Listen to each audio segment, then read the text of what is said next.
Santos entra em campo hoje, Giovani, pela 13ª rodada do Campeonato Brasileiro, com chances reais, né, de voltar ao G4. Antes de começar falando sobre o Santos, vamos fazer um panorama geral do que foi a rodada até aqui, Giovani Afonso, e como está a classificação geral do Campeonato Brasileiro. Traga pra gente os jogos até aqui da 13ª rodada do Campeonato Brasileiro, Giovani.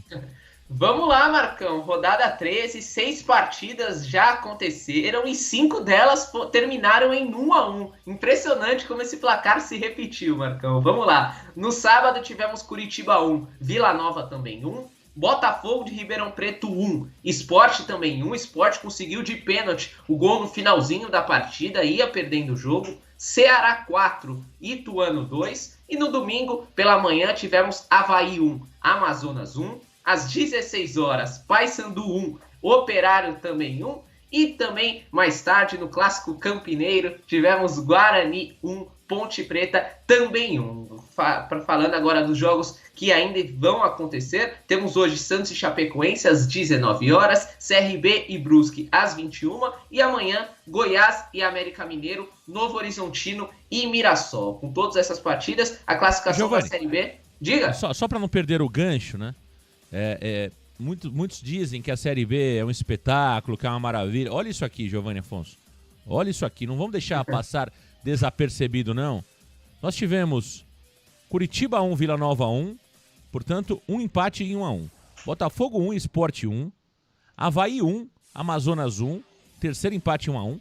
Paysandu 1, Operário 1. Quarto empate 1-1. Guarani 1, Ponte Preta 1. 5 em 6 jogos, Giovani Afonso, da Série B. Nós tivemos nada mais, nada menos que 5 empates em 1-1. É duro, e eu tenho que ficar falando aqui que a Série B é uma maravilha, que o nível é altíssimo. Não dá. Gente, me desculpe, vocês estão de brincadeira, pô. É duro, hein? É dose pra leão, hein, Giovani? Ah, Marcão. E o pior é o desempenho dessas partidas, né? Pude acompanhar algumas delas. Eu acompanhei particularmente esse Botafogo e Sport. Que mamãe, Marcão. Que jogo lamentável. E só um dado curioso sobre esse Botafogo e Sport. Assim, no último lance da partida, o Jonas Toró, quando já ainda estava 1-0 pro Botafogo, saiu cara a cara com o goleiro do Sport. Estilo ali Diego Souza e Cássio. E assim como o Diego Souza, o Toró perdeu o gol. E aí no contra-ataque, no último lance, ali o defensor do Botafogo fez o pênalti que resultou no empate do Sport. Mas assim, Marcão, são jogos muito feios tecnicamente ali, jogos complicados de se assistir. Você não vê nenhum jogador que faz a diferença, são todos os jogadores grossos assim, Marcão. E olha, pelo incrível que pareça, até que os jogos do Santos são um pouquinho mais animados e um pouquinho mais de qualidade. Mas olha, ninguém merece assistir jogos da Série B, que o Santos nunca mais volte para ela, consiga subir esse ano, e a Série B só fica pra gente assistir ali os rivais Corinthians, Palmeiras, São Paulo, caso eles caiam novamente. O nível é muito baixo, gente. O nível é muito baixo. Esse final de semana eu peguei pelo menos 3 partidas, 3,5, que teve uma partida que eu comecei a ver. Foi Avaí, Giovani Afonso me corrija. E Amazonas. Avaí e Amazonas. Esse aí eu desisti no meio do caminho. Esse aí eu não consegui ver, não. Esse aí eu não consegui ver. Avaí e Amazonas eu comecei a ver, foi 11 horas da manhã. Eu comecei a ver, pulei para Atlético Mineiro e Atlético Goianiense. Não tinha condição de ver Avaí e muito ruim o jogo, muito ruim. Então, são jogos, gente, de um nível técnico baixíssimo. Por incrível que pareça, a única coisa boa que tem na Série B são os jogos do Santos. Entendeu? A única coisa boa são jogos de um nível muito ruim. Muito ruim. Eu acho que a Copa América tá pra Série B e a Eurocopa está pra Série A do futebol brasileiro. Você vê jogo da Eurocopa é tão gostoso como ver jogos do Campeonato Brasileiro. E você ver jogos da Série B é tão difícil como você ver jogos da Copa América nessa primeira fase, que também tem jogos ruins demais a Copa América, é impressionante. É ruim de doer, gente. Não é, tô sendo arrogante aqui, prepotente, pelo contrário, é que é duro. Eu tô falando porque eu tô vendo esses jogos. São muito ruins. Pra quem gosta de futebol, é duro demais. Giovani Afonso, como ficou a classificação geral do campeonato? Vamos lá, Marcão. Com os resultados da rodada, a classificação ficou com o Avaí assumindo a liderança com 23 pontos. Na sequência, América Mineiro com 22, mesma pontuação do Operário. E o Vila Nova fecha o G4 com 21 pontos. Na quinta colocação, o Sport com 20. E o Santos caiu para a sexta colocação com 19 pontos. Curitiba aparece na 7ª também com 19, mesma pontuação do Ceará com 19. Goiás e Mirassol fecham o G10 com 18 pontos. Na segunda página temos Novo Horizontino também com 18 pontos, Botafogo 17, Ponte Preta, Amazonas e Paysandu com 16, a Chapecoense, adversário do Peixe, com 14 pontos, CRB com 12, Brusque com 11 e nas duas últimas colocações, Ituano 8, Guarani 6 pontinhos, Marcão. Tá aí. Eu tô torcendo demais pro Guarani. Aliás, eu gosto dos clubes de São Paulo, né? Então eu torço muito para que nenhum caia. Tô torcendo muito pro Guarani escapar, mas o Guarani também tá difícil, hein? Ei, Guarani, hein? Eu queria que nenhum clube de São Paulo caísse, mas realmente estão fazendo um esforço danado, principalmente o Guarani e o Ituano, que são times fraquíssimos. Giovanni Afonso, vamos falar do Peixe, que se preparou nos últimos dias para a partida de hoje contra a Chapecoense na Vila Belmiro.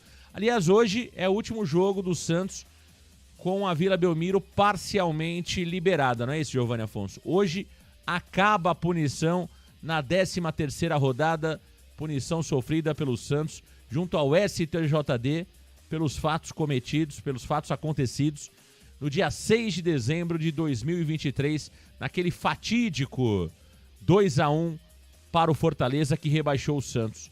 Agora, procura por ingressos, Giovanni Afonso. Informação que eu tive foi uma procura muito pequena, muito baixa, Giovanni Afonso. Associado também ao frio, teremos um público pequeno na Vila Belmiro, Giovanni. Sim, Marcão, a expectativa não é de um grande público, estamos tentando apurar o número exato de ingressos já comercializados, mas a expectativa é de menos torcedores do que na última partida contra o Goiás, quando além do clima estava um pouco melhor ali, né, Marcão? Era um jogo num horário melhor, numa data melhor e também contra o adversário melhor. Naquela ocasião, o Santos teve 9.000 torcedores presentes na Vila Belmiro, a expectativa é de um público de 8 a 7.000 torcedores presentes. No programa Santos Total, trazemos o número exato de ingressos já comercializados, Marcão. E vamos falar dessa partida. O Santos que vem de um empate melancólico, mas com gostinho de vitória contra o Mirassol na última terça-feira e vem se preparando desde quinta para essa partida contra a Chapecoense. Como desfalques, Fábio Carille tinha como certos Tomás Rincon e Gonzalo Escobar, Rincon servindo a seleção venezuelana e o Escobar tomou o 3º cartão amarelo, está suspenso, desfalca o Peixe hoje, e além deles, Guilherme se tornou um desfalque, aquele probleminha que ele teve no primeiro tempo contra o Mirassol, se tornou mais um edema na sua coxa esquerda. Guilherme será preservado na partida de hoje. Com essas desfalques, com essas ausências, Carille teve que se mexer e vai promover muitas alterações, tanto na lista de relacionados, já que jogadores como Matheus Xavier, Ian Souza e também Jair voltam a ser relacionados, como também na equipe titular. Teremos 5 mudanças na equipe titular da que começou a última partida contra o Mirassol. Trazendo aqui a provável escalação do Peixe para enfrentar a Chapecoense logo mais. Terá Gabriel Brazão no gol, Aderlan assumindo a lateral direita na vaga de JP Sherman, Gil e Jair como titular na defesa no lugar do Joaquim, além de Rodrigo Ferreira entrando na lateral esquerda improvisado. Meio campo sem alterações, João Schmidt, Diego Pituca e Giuliano, e na frente mais modificações. Wesley Patati retorna ao time titular pela direita, Otero ganha a vaga de Pedrinho pela esquerda e Julio Furch comanda o ataque santista. Esse é o provável Peixe, cheio de mudanças, hein, Marcão? Cheio de mudanças, hein, Giovanni Afonso? Cheio de mudanças, mudanças até curiosas, né? Vamos lá, vamos começar pelo lado direito, Aderlan, né? Ok, o Aderlan é um jogador experiente. Agora, o jogo de hoje necessitava do Aderlan ou era jogo pro JP Sherman? Para mim era jogo pro JP Sherman, né? Você vai enfrentar um time que é um time que vai jogar todo retrancado, todo atrás, e o Sherman é um jogador de mais qualidade ofensiva do que o Aderlan. Eu acho que em condições normais, para qualquer jogo hoje é Sherman, gente. Hoje é Sherman. Acho que essa disputa, ela não... O Aderlan, ele pode ser uma opção interessante ali para o segundo tempo, quando o Sherman está suspenso. Agora o Aderlan sequer vinha entrando, de repente ele vira titular. Isso mostra uma incoerência absoluta, absurda do nosso treinador, né? Eu não sei, eu acho muito estranha essa saída do Sherman, viu? Muito estranha. E a entrada do Jair na zaga, o Jair vinha jogando sub-20, aí de repente ele volta a treinar com o time principal e já ganha a posição de titular. Na vaga do Joaquim, que é um belíssimo zagueiro, né? O Joaquim, que na minha opinião vinha melhorando, vinha evoluindo aí. Ele começa a temporada não tão bem, é fato.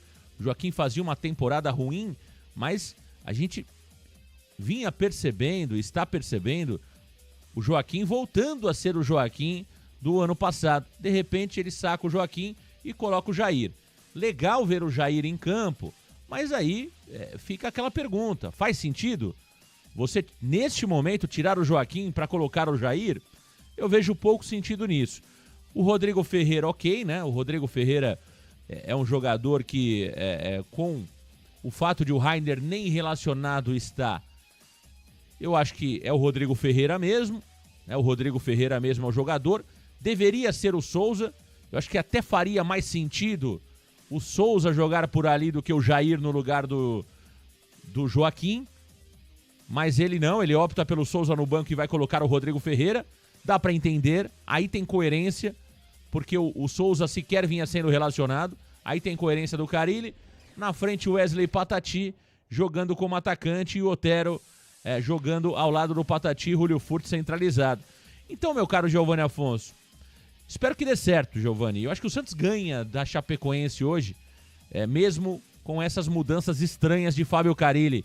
Mas, na minha opinião, eu acho ruim a entrada do Aderlan no lugar do Sherman. Não me agrada, eu manteria o Sherman. Para mim, o Sherman hoje é titular absoluto desse time. E também não tiraria o Joaquim para colocar o Jair de cara, já que o jogador... Olha, depois você pode trazer esse número aí. O Jair tem pouquíssimos minutos como titular com a camisa do Santos no Campeonato Brasileiro da Série B. Estamos pedindo o Jair, mas para que ele receba a minutagem. E não para que ele venha a ser titular de uma hora para outra. Então, me parece muito incoerente por parte do Carille, viu, Giovanni Afonso?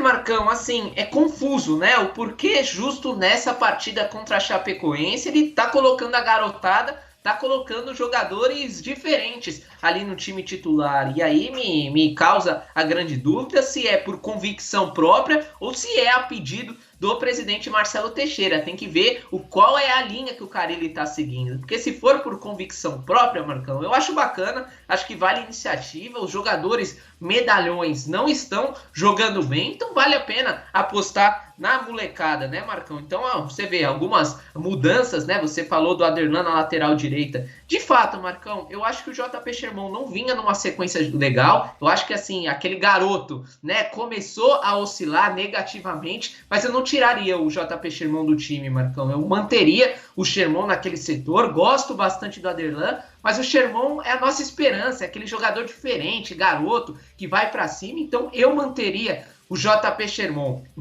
Na zaga, você tá muito certo ali, o Jair, né, Marcão, entrando na vaga do Joaquim. Eu acho que, assim, a mesma questão do JP Sherman. O Joaquim vinha mal, na minha opinião, mas colocar o Jair, Marcão, ele vai do sub-20 para o time titular do Santos direto, eu não acho que é bacana. Vamos colocar o garoto gradualmente ali, entra nessa partida contra a Chapecoense ali aos 60 minutos, depois entra no intervalo e aí só depois você entra como titular. E na lateral esquerda tinha que ser o Souza, né, Marcão? Eu penso assim, ele tinha a possibilidade de jogar com 3 garotos na defesa. Veja, olha o que o Carille podia fazer. JP Sherman, Gil, Jair e Souza. Colocar 3 garotos. Na minha opinião, era demais. Eu acho que ele podia colocar 2 garotos. Ou ele colocava JP Sherman e Jair, ou ele colocava JP Sherman e Souza, ou Souza e Jair. Mas ele optou apenas pelo Jair Galalau, colocando o Aderlan pela direita, que não é um jogador ofensivo para furar a defesa da Chapecoense, que vai vir toda retrancadinha ali. Então, defensivamente, eu não gostei tanto. Acho que o Carille podia ter escolhido